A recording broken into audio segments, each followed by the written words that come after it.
What's going on, y'all? It's your boy Cool Colas here, and you are now tuning into a new video on my channel. For today's topic, I want to talk about why black people have no friends in the workplace. So let's get into it. About a year or so ago, I did a video on this channel where I talked about how black men have no friends in the workplace. So today I wanted to talk about how black people in general have no friends in the workplace. But I also too wanted to clear up a few things that I mentioned in this video. And I also want to give some context to the conversation that I had about a year ago when I made this video. I also want to address some of the comments because there were a lot of suspected white supremacists in the comments too who were male babbling because they didn't like the idea that I was talking about how black people have no friends, specifically black men don't have any friends in the workplace. A lot of them were like, well, nobody does. Ultimately, it's a way to gaslight the idea that racism is a major factor in the way that black people are treated on a daily basis when they're in the workplace. So we'll get into that somewhat as well too, although I kind of just covered it just a second ago. So the first thing that we need to discuss are the origins. A lot of people really don't want to talk about this, but it needs to be said. One of the reasons why black people have issues in the workplace as far as having friends, as far as having allies, as far as having people that they can trust, is ultimately because of an old Negro epidemic. And let me explain what I mean by that. Black people, specifically young blacks, have been plagued by all of the terrible decisions that their parents and people like that have made that have caused them to try to scramble to make it on their own. So in other words, what I'm saying is look at, the millennial generation and younger generations and people like that. They were raised by the baby boomer blacks and then some of those silent generation blacks as well too.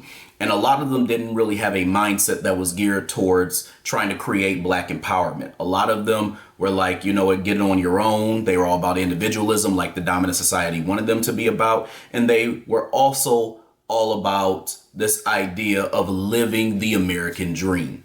So their whole goal here was to create individualism for that kid who they had or who they kind of raised, I guess. And what they wanted to do ultimately was make it so that this kid was independent, meaning that they weren't an expense for them. However, they were trying to go and they wanted them to find money on their own so that whatever they found some type of wealth from, they would come back and use that money to take care of the family. So in other words, they had children for the purpose of that child being a cash cow for them and for them to be able to thrive while they are still alive.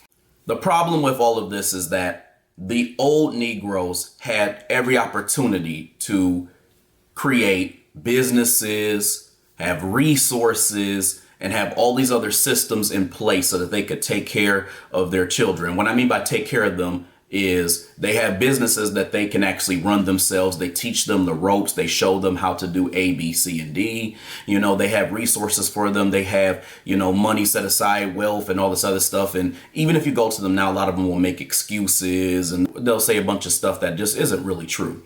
So ultimately, I'm saying all this to say that the problem here is that these black folks, specifically young foundational black Americans, had the issue of having to find ways to make money on their own because they didn't have anybody teaching them things properly. If anything, they were trying to unlearn all of the BS that their parents and everybody else were teaching them over the years that didn't serve them and didn't help them. The old Negroes had a really bad habit of doing what I would call the Black Promised Land agenda. This is when, again, they would use their kids as a possible cash cow to take care of the family. And one of the ways that they would gamble is they would send these kids to college so that they can earn a degree and hopefully find a job. And then eventually, after they take care of themselves, they take care of the family as well too, even when they're old and decrepit and can't even wipe their own behinds. So that's kind of what it ended up coming down to. And as a result of them not having resources, not having businesses, not having things in place that they can actually run and manifest and actually create into an empire and pass down. What happened was all of these kids went into the workplace and started working amongst people who really can't stand them. And then that's when the racism ended up coming in, and black people ended up having to deal with that, therefore creating the topic we're talking about today. The first matter of business that we need to discuss is this idea of what I mean when I say that black people have no friends in the workplace. To give it context, what I'm referring to is the fact that black people specifically experience workplace racism, and there are also other elements that they experience as a result of this racism manifesting as well. And the racism that they typically experience isn't something that's overt. It isn't a lot of name calling. It isn't that type of thing. Now, don't get me wrong, that stuff happens as well too. So I'm not saying that, but a lot of these practices are covert, and there's certain things that we as black people need to watch out for. So when I did the video, when I talked about how black men do not have any friends in the workplace, what I was specifically speaking to was the idea that they indeed experience workplace racism, and there are other elements they also have to watch out for and other landmines that they're going to experience in the process of this racism manifesting. And again, it is not a overt practice. It's something that is very covert and something that is very hidden and oftentimes looks like microaggressions. Now let's look at black people in general. The reality is that both black men and black women experience workplace racism. And this is one of the reasons why I say that they have no friends. Now, when it comes to black women, the way that they are treated when it comes to racism is a little bit different than black men. It happens, but it's slightly different. One of the things that they typically do with black women is when those folks in the dominant society find out that they have a higher position, or they may make a certain amount of money, or they are curious as to how they're making as much money as they are, whatever the case may be, they get real nosy. They try to get in that black woman's business. They try to figure out how she spends her money, how she spends her time. They try to figure out the ins and outs of kind of how this thing got to be the way that it is. And a lot of times what they try to do is they undermine these black women by basically, if they can't, find a way to either make as much as them or more, they try to find a way to show that this black woman doesn't deserve the amount of money that she's actually getting. When it comes to black women, one of the things that they tend to do also is they tend to either nitpick at some of the physical aspects of what they see, or they nitpick at, their behavior, things like that. If they're not smiling, they're nitpicking at that. If they come off like they may have an attitude, they may nitpick at that as well too. They want black women to always present this image of being pleasant, and when they don't, they create this angry black woman narrative. Another thing that they tend to do is they nitpick at their physical appearance. And what I mean by that is they tend to make it seem like what they're wearing a lot of times is inappropriate. And a lot of them will be in there fussing because you have a sister who's kind of going in there and she has this dress and it fits her curves, and they'll be complaining and, saying stuff like it's inappropriate, but really it's just a sister whose curves are fitting an outfit that is actually quite appropriate. And white women tend to do that because they're jealous because they don't have the body that these black women have. A lot of them are mad because they have asses that are as flat as an ironing board. When it comes to black men, I've discussed this before, but they gauge to see what type of black man he is, and they'll try to see if that person is a eunuch or if they're a rebel. If they're a eunuch, then they're somebody who they see as someone they can steamroll, somebody who will do whatever they say, somebody who's their corporate do-boy, who literally will, if they tell them to jump, they'll say how high. They look for that type of Negro, somebody who's going to be the gopher for whatever little responsibility they want them to do, especially if it's beyond what's in their job description. They look to see if you're somebody who is a pushover. And if you're not somebody who's a eunuch, they'll try to peg you into that rebel role. Somebody who's always going to say no, somebody who's going to, basically challenge every single thing that they don't like, somebody who's going to speak up, somebody who's aggressive, somebody who is going to literally call out things that they don't like all the time. They see that person as a rebel, and often what they'll do is they'll nitpick at every little thing that they do to try to get them up out of there because they don't want to deal with this type of person in the job world. So what a lot of black men tend to do is play that middle role, which is they try to be somewhat of a balance between, keeping to themselves and, not really like speaking up about everything. But then like if they feel like they may be disrespected or they want to give an opinion on something that they actually find to be important, then they actually speak up about those things. That type of individual, they do this process called little broing. Little broing is when they basically take that black man under their wing, especially if he's young, and especially if the person who's doing it is a white person who is older than them. Don't matter how much older, but is older than them. They'll try to little bro them, and they'll try to, try to sway them to become a eunuch, and if not, place them into that rebel role. And that's when they'll really, really nitpick at every little thing that they do, from if they said something wrong in an email, or if something sounded confusing, or they didn't like the way they titled a meeting, or if they were 5 seconds late for a meeting. They like to nitpick at every little thing that black man does, to the point of breaking them down to size, and then giving that black man labels such as they're not a team player, they're not this, they're not that. And it's almost like every single thing that's being done is super minuscule, but they're doing it so they can basically, keep tabs on all the things that they've done and keep a record of it and taking notes of those things to show a pattern that this black man is not fit for that particular work environment. Because that's another thing that they like to do, is to say that this person is not a good fit. One of the reasons why I said in the past that a lot of black men do not have friends in the workplace is because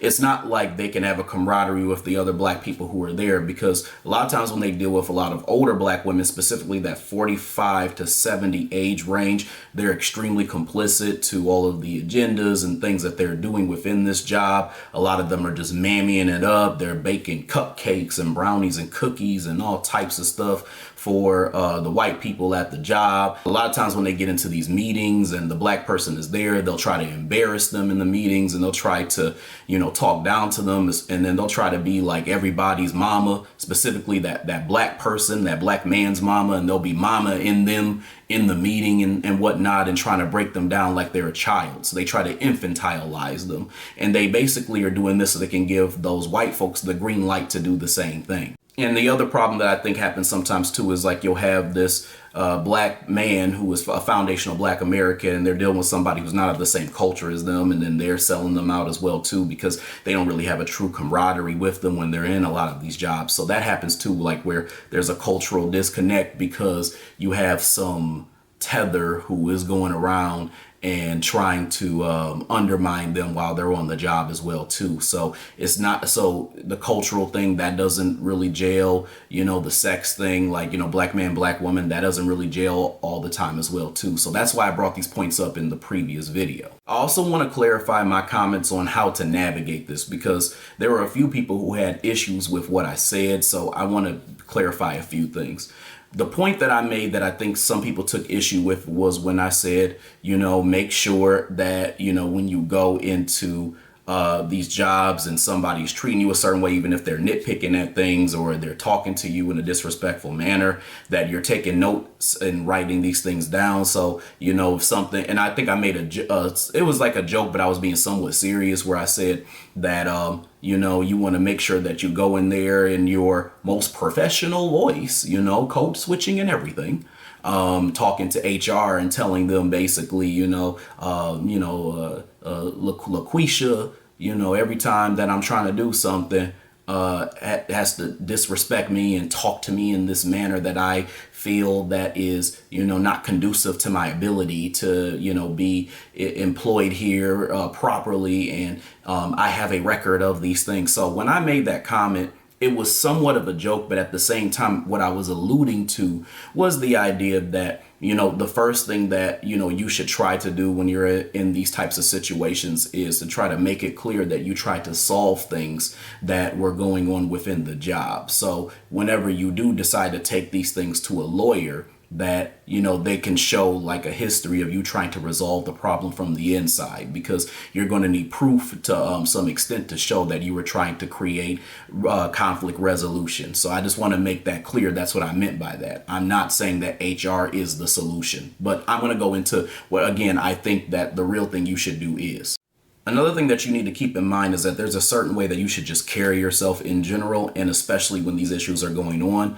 Make sure that you are keeping to yourself as much as you can, because in some cases you are not able to help that. But when you are in certain group situations, make sure you say what's necessary, but not too much. In other words, have a level of normalcy, have a level of balance where you're able to portray your ideas and convey the things that you think would be helpful to the work that you do, and show that there is a lot of value in having you on the team, and also in the way that you carry yourself and the things that you say.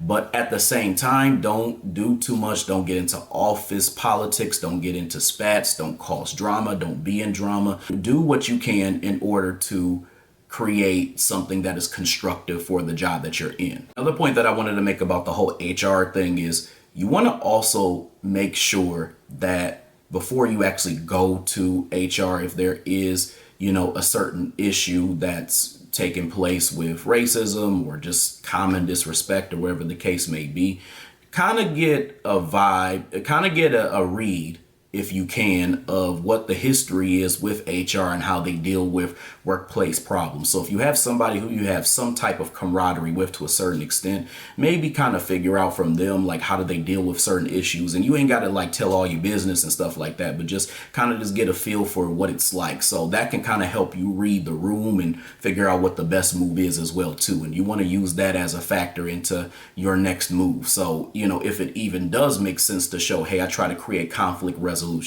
or was there a thing of other people know there's a history of HR not handling their business and not, you know, trying to mitigate problems that are going on within the workplace.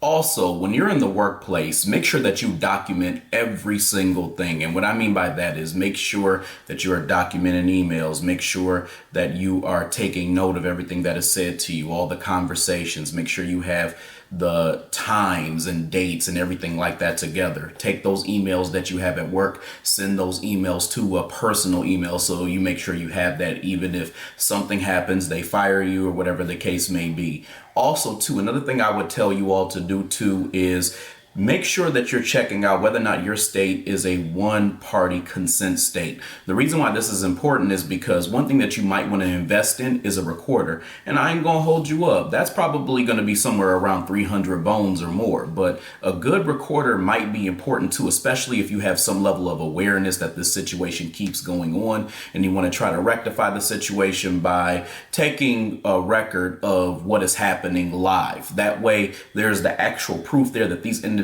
said this to you and that there was a dialogue there. So this is something that you're going to want to keep track of, especially if you're dealing with a lawyer and you have evidence, you know, to basically corroborate your story and to basically show that what you're saying is true. So you want to make sure you have documentation at all times when you are dealing with these types of situations. Another thing that you need to do when you're in the workplace is you need to have a certain mentality about what the future beholds. Now, I'm not saying there's anything wrong with just having a job, doing your job, and then just going home. Nothing wrong with that whatsoever. But you should understand that this is a place that you ultimately are only at because your people have placed you into a situation where they're not equipping you with the skills, the tools, and the resources to only work amongst your people. So now you have to go into the realm of people who have historically been known to not like you, and they still treat you that way, especially when they use microaggressions in order to mistreat you, but also cover their butts so nobody is in there saying they're doing A, B, C, and D. So you need to go in with that mentality, and the mentality that you need to have some level of backup.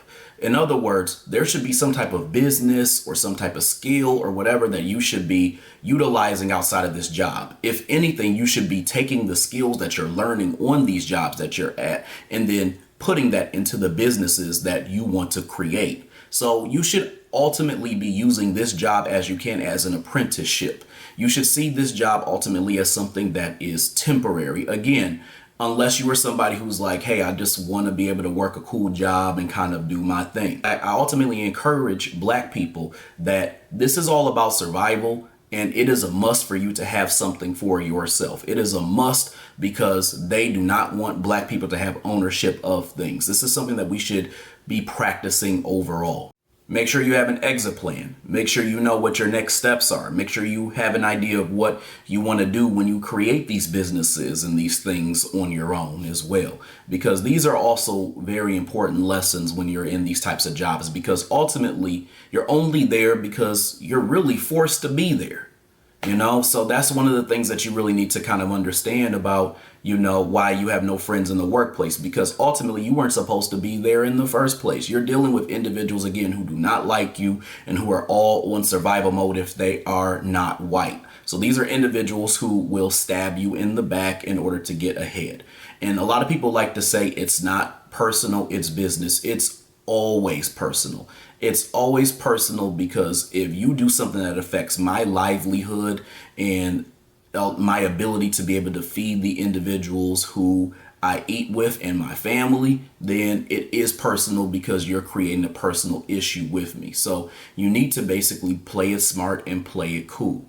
These individuals here are just selfish individuals who are doing what they do because they are trying to get ahead, and they do it at your expense. And one of the reasons why I say that you should be creating an exit strategy or a plan for the future in what you're trying to do is because ultimately, in a lot of these jobs, the dominant society also likes to steal the ideas of the Black people who are in these jobs, who create something that's genius and say that they were the ones who created it. So because you are underneath their umbrella, they can take those ideas and say it's a part of their company, meaning it's something that they were able to create.